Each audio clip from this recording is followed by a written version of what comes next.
ഇന്ത്യയെ കാർഷിക സമ്പദ്വ്യവസ്ഥയെ അടിസ്ഥാനമാക്കി വളർന്ന രാഷ്ട്രമായി വിശേഷിപ്പിക്കാറുണ്ട്. പ്രത്യേകിച്ച് കേരളം പോലുള്ള സംസ്ഥാനങ്ങളിൽ ചെറുകിട കർഷകരാണ് കാർഷിക മേഖലയെ നിലനിർത്തുന്നത്. കഴിഞ്ഞ കുറച്ച് വർഷങ്ങളായി യുവജനങ്ങളും വിദ്യാഭ്യാസമുള്ളവരും വീണ്ടും കൃഷിയിലേക്ക് തിരിഞ്ഞുവരുന്ന പ്രവണത ശക്തമാകുന്നുണ്ട്. ജൈവ കൃഷി, ടെറസ് ഫാമിംഗ്, സംയോജിത കൃഷി, മൂല്യവർദ്ധിത ഉൽപ്പന്ന നിർമ്മാണം എന്നിവയിൽ പുതിയ തലമുറ വലിയ താൽപര്യം കാണിക്കുന്നു. കർഷകരുടെ വരുമാനം വർദ്ധിപ്പിക്കാനും കൃഷി കൂടുതൽ ലാഭകരമാക്കാനും പ്രകൃതിക്ഷോഭങ്ങളാൽ ഉണ്ടാകുന്ന നഷ്ടങ്ങളിൽ നിന്ന് സംരക്ഷിക്കാനും കേന്ദ്രവും സംസ്ഥാന സർക്കാരുകളും നിരവധി പദ്ധതികൾ നടപ്പാക്കി വരുന്നുണ്ട്. എന്നാൽ ഈ പദ്ധതികളെക്കുറിച്ചുള്ള പൂർണ്ണമായ അറിവില്ലായ്മ കാരണം പല കർഷകർക്കും ലഭിക്കേണ്ട ആനുകൂല്യങ്ങൾ നഷ്ടപ്പെടുന്ന സാഹചര്യമുണ്ട്. കേരളത്തിലെ കർഷകർക്ക് ഏറെ പ്രയോജനപ്പെടുന്ന പ്രധാന കേന്ദ്ര സംസ്ഥാന കാർഷിക പദ്ധതികളെക്കുറിച്ച് മനസ്സിലാക്കാം. രാജ്യത്തെ ചെറുകിട ഇടത്തരം കർഷകർക്ക് സാമ്പത്തിക സഹായം നൽകുന്നതിനായി കേന്ദ്ര സർക്കാർ നടപ്പാക്കിയ ഏറ്റവും ജനപ്രിയമായ പദ്ധതികളിൽ ഒന്നാണ് പ്രധാനമന്ത്രി കിസാൻ സമ്മാൻ നിധി. ഈ പദ്ധതിയുടെ ഭാഗമായി അർഹരായ കർഷകർക്ക് പ്രതിവർഷം 6000 രൂപ സാമ്പത്തിക സഹായമായി ലഭിക്കും. 2000 രൂപ വീതം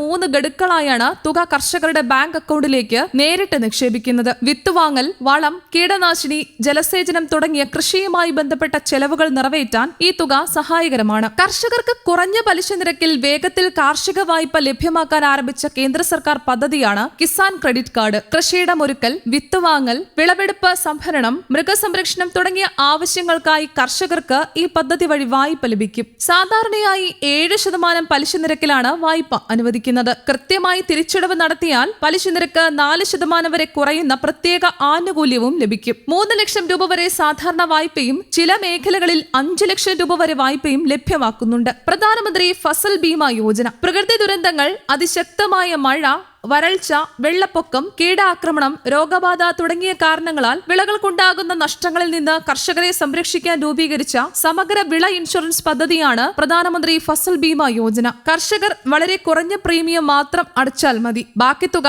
കേന്ദ്ര സംസ്ഥാന സർക്കാരുകൾ ചേർന്നാണ് വഹിക്കുന്നത്. വിളനാശം സംഭവിച്ചാൽ നഷ്ടപരിഹാരം നേരിട്ട് ബാങ്ക് അക്കൗണ്ടിലേക്ക് ലഭിക്കും. പെർ ഡ്രോപ്പ് മോർ ക്രോപ്പ് പദ്ധതി. ജലക്ഷാമം വർദ്ധിച്ചു വരുന്ന സാഹചര്യത്തിൽ ജലത്തിന്റെ കാര്യക്ഷമമായ ഉപയോഗം പ്രോത്സാഹിപ്പിക്കുന്നതിനായി നടപ്പാക്കിയ പദ്ധതിയാണ് per drop more crop. Drip irrigation, sprinkler irrigation പോലുള്ള സൂക്ഷ്മ ജലസേചന സംവിധാനങ്ങൾക്ക് സർക്കാർ സബ്സിഡി നൽകുന്നു. വെള്ളത്തിന്റെ പാഴ്ചെലവ് കുറയ്ക്കാനും കുറഞ്ഞ വെള്ളത്തിൽ കൂടുതൽ ഉൽപാദനം ഉറപ്പാക്കാനും പദ്ധതി സഹായിക്കുന്നു. കേരളം ഈ പദ്ധതിയുടെ ഭാഗമായി പൂർണ്ണമായും ഡിജിറ്റൽ അടിസ്ഥാനത്തിലുള്ള ആനുകൂല്യ വിതരണ സംവിധാനം നടപ്പാക്കിയ ആദ്യ സംസ്ഥാനങ്ങളിലൊന്നാണ്. കാർഷിക യന്ത്രവൽക്കരണത്തിനായുള്ള ഉപദൌത്യം. ആധുനിക കാർഷിക ഉപകരണങ്ങൾ കർഷകർക്ക് കുറഞ്ഞ ചെലവിൽ ലഭ്യമാക്കുന്നതിനായി നടപ്പാക്കിയ പദ്ധതിയാണിത്. ട്രാക്ടർ, പവർ ട്രില്ലർ, റീപ്പർ, തൈനടിയൽ യന്ത്രം, കൊയ്ത്ത് യന്ത്രം തുടങ്ങിയ വിവിധ ഉപകരണങ്ങൾ വാങ്ങുന്നതിന് സർക്കാർ സബ്സിഡി നൽകുന്നു. 50% മുതൽ 80% വരെ സാമ്പത്തിക സഹായം ലഭ്യമാക്കുന്ന സാഹചര്യങ്ങളുമുണ്ട്. കൃഷിയിടത്തിലെ തൊഴിലാളി ക്ഷാമം മറികടക്കാൻ ഈ പദ്ധതി ഏറെ സഹായകരമാണ്. കേരള കർഷക ക്ഷേമനിധി പദ്ധതി.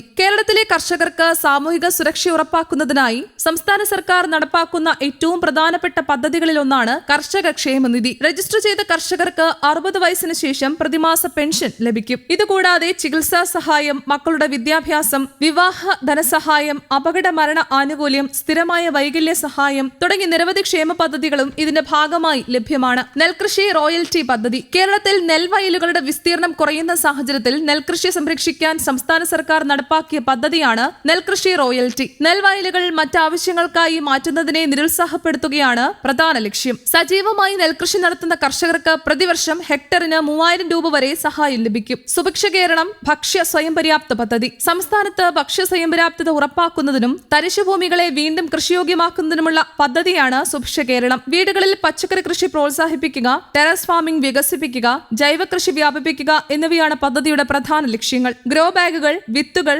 ജൈവവളം, കൃഷി കിറ്റുകൾ എന്നിവ സബ്സിഡി നിരക്കിൽ ലഭ്യമാകുന്നു. കേരഗ്രാമം പദ്ധതി. കേരളത്തിന്റെ പരമ്പരാഗത കാർഷിക മേഖലയായ തെങ്ങ് കൃഷിയെ സംരക്ഷിക്കുകയും ഉൽപാദനം വർദ്ധിപ്പിക്കുകയും ചെയ്യുന്നതിനായി നടപ്പാക്കുന്ന പദ്ധതിയാണ് കേരഗ്രാമം. രോഗബാധിതമായ തെങ്ങുകൾ മാറ്റി പുതിയ തൈകൾ നട്ട് പുനരുദ്ധരിക്കൽ, ജൈവവള പ്രയോഗം, ഡ്രിപ്പ് ഇറിഗേഷൻ സംവിധാനം, സംയോജിത കൃഷിരീതികൾ എന്നിവയ്ക്ക് പദ്ധതിയിലൂടെ സഹായം ലഭിക്കും. ഹോർട്ടിക്കൾച്ചർ സുഗന്ധവ്യഞ്ജന സബ്സിഡി പദ്ധതി. കേരളത്തിലെ കുരുമുളക്, ഏലം, ജാതിക്ക, ഇഞ്ചി, വാഴ, പൈനാപ്പിൾ തുടങ്ങി ഉയർന്ന മൂല്യമുള്ള വിളകളുടെ ഉൽപാദനം വർദ്ധിപ്പിക്കുന്നതിനും കയറ്റുമതി സാധ്യതകൾ ശക്തിപ്പെടുത്തുന്നതിനുമായി നടപ്പാക്കുന്ന പദ്ധതിയാണിത്. പുനർകൃഷി, ജൈവ സർട്ടിഫിക്കേഷൻ, കോൾഡ് സ്റ്റോറേജ്, സംസ്കരണ യൂണിറ്റുകൾ എന്നിവയ്ക്കായി 40 മുതൽ 50% വരെ സബ്സിഡി ലഭ്യമാക്കുന്നു. ഇന്ന് മിക്ക പദ്ധതികളും ഡിജിറ്റൽ സംവിധാനത്തിലൂടെ നടപ്പാക്കുന്നതിനാൽ ബാങ്ക് അക്കൗണ്ട്, ആധാർ, ഭൂമിരേഖകൾ, കാർഷിക രജിസ്ട്രേഷൻ തുടങ്ങിയവ കൃത്യമായി പുതുക്കി സൂക്ഷിക്കുന്നത് വളരെ പ്രധാനമാണ്. സബ്സിഡികൾ, ഇൻഷുറൻസ്, പെൻഷൻ, കാർഷിക വായ്പ, ജലസേചന സഹായം തുടങ്ങിയ ആനുകൂല്യങ്ങൾ ലഭിക്കുന്നതിനായി അടുത്തുള്ള കൃഷിഭവനുമായി സ്ഥിരമായി ബന്ധപ്പെടുന്നതും സംസ്ഥാന സർക്കാരിന്റെ കാർഷിക പോർട്ടലുകളിൽ